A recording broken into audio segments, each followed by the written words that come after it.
I play Rosalie Quaid in Hostiles, who's one of the most, I mean, she's one of the most inspiring characters I've ever played.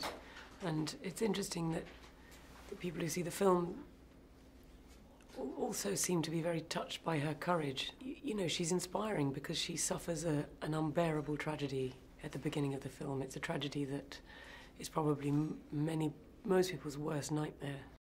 We set out to tell this story about hostility, about war, about, I mean, you know, the more I think about it, the more Christian's Captain Blocker is an amazing portrayal of any man who's ever had to fight for his country's cause and has, you know, been at war in the name of, you know, their country's beliefs. And it's an incredible study of how that changes you as a man and what you hope for when you're released back into civilian life, how the transition from soldiering to a civilian life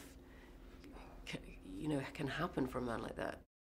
This was one of the most amazing casts I've ever worked with. I mean, partly because everybody was so immersed in the world and in their characters, and because we were on this journey across America, everybody was in every scene. Even if certain characters were prioritized, everybody was there. So the depth of understanding we gained for one another and each other's characters was huge. And I realized really quickly that this was a group of actors that whatever I threw at them, and I did sometimes have to, you know, Rosalie, for everything that she's going through, does unleash some very strong things into the atmosphere at times and emotionally, and I realized very quickly that I didn't have to talk about that beforehand. I didn't have to prepare anyone. I could just be, and they had my back, you know.